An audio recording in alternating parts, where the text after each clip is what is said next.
nggak sih kalian bertanya, kenapa diri saya seperti ini? Kenapa ada orang yang mudah bergaul, sementara yang lain lebih suka menyendiri? Kenapa ada yang cepat marah, tapi ada juga yang sangat sabar? Hari ini, saya ingin mengajak kalian untuk mengeksplor sejauh mana kita memahami watak diri kita sendiri.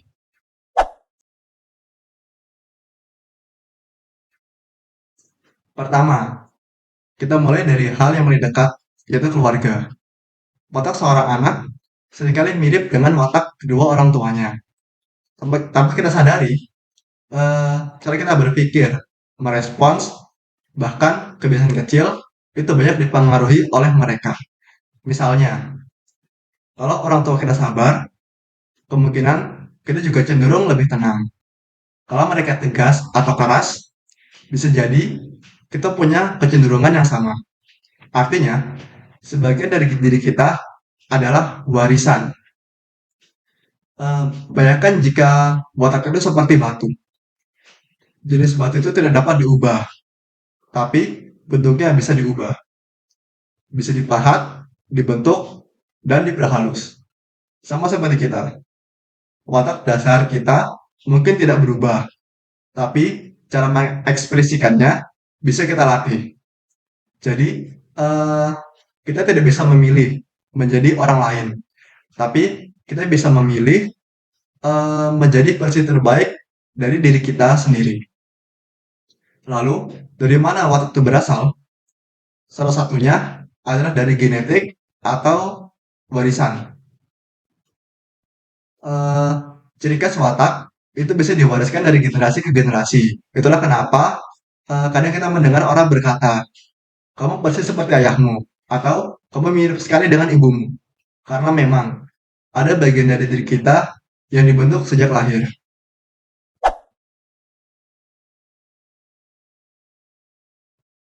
Nah, secara umum, watak manusia dapat dibagi menjadi 4 tipe utama, dan masing-masing memiliki ciri khas yang sangat berbeda.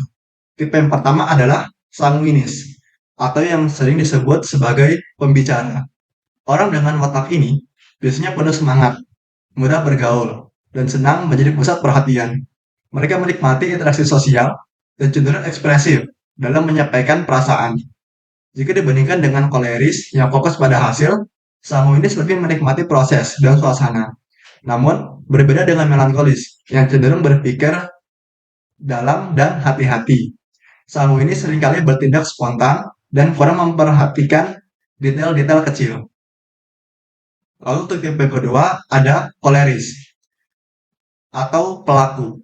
Watak ini dikenal tegas, berorientasi pada tujuan, dan memiliki dorongan kuat untuk mengatur atau memimpin. Mereka senang mengambil keputusan dan tidak ragu untuk bertindak. Jika dibandingkan dengan pragmatis yang cenderung menghindari konflik, koleris justru berani menghadapi konflik secara langsung. Namun, berbeda dengan sanguinis yang santai dan penuh canda. Koleris cenderung serius dan fokus pada pencapaian hasil. Dan untuk tipe yang ketiga ada pragmatis atau pengamat.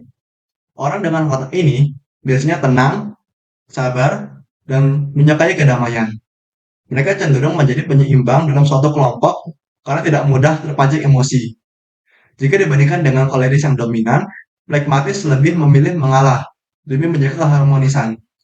Namun, berbeda dengan sanguinis yang sangat aktif dan penuh energi. Pragmatis cenderung lebih pasif dan tidak terlalu suka menjadi pusat perhatian.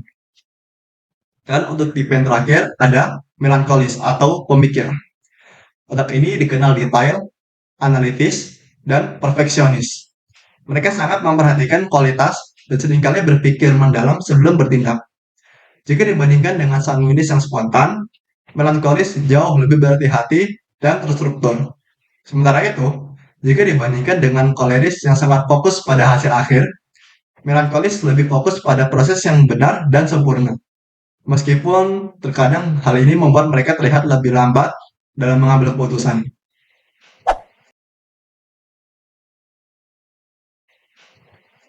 Nah, setelah memahami berbagai tipe watak, saya mencoba melihat ke dalam diri saya sendiri.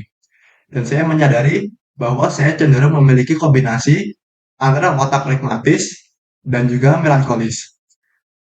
Eh, Sebagai seorang pragmatis, saya adalah pribadi yang cenderung damai dan tidak suka bertengkar dan lebih memilih menghindari konflik. Dalam banyak situasi, saya lebih suka mengamati daripada terlibat langsung. Bahkan dalam hal sederhana, seperti ketika ditanya untuk ingin makan di mana, saya seringkali kesulitan untuk menentukan tempatnya. Karena bagi saya, yang terpenting adalah kebersamaannya, bukan pilihan tempatnya. Nah, sifat pragmatis ini juga yang membuat saya cukup mudah bergaul dan memiliki banyak teman.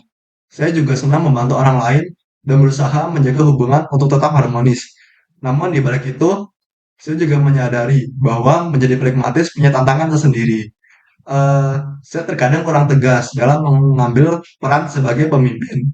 Energi saya juga cepat habis karena terlalu memikirkan perasaan orang lain. Dan saya juga tidak punya kekuatan untuk menolak sesuatu yang bertentangan dengan konsep damai saya. Lalu saya juga punya kecenderungan untuk menunda-nunda sesuatu. Nah, di sisi lain, saya juga memiliki watak melankolis. Eh, saya adalah tipe orang yang ingin melakukan segala sesuatu dengan benar dan seringkali merasa takut jika melakukan kesalahan. Saya cenderung banyak berpikir bahkan untuk hal-hal kecil sekalipun. Sisi positifnya, saya bisa mengerjakan sesuatu dengan detail dan penuh pertimbangan. Saya tidak suka asal-asalan karena bagi saya hasil yang baik itu penting.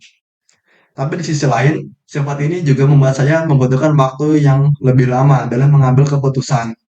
Karena terlalu banyak berpikir. Karena saya juga ingin memastikan semuanya benar terlebih dahulu. Nah, dari sini saya belajar bahwa dalam diri saya ada dua sisi. Sisi yang ingin damai dan yang ingin mengalir. Serta sisi yang ingin sempurna dan terstruktur. Dan mungkin justru dari situlah proses saya untuk terus berkembang. Nah, mungkin itu penjelasan tentang watak diri saya. Semoga mudah dipahami dan terima kasih. Sampai jumpa.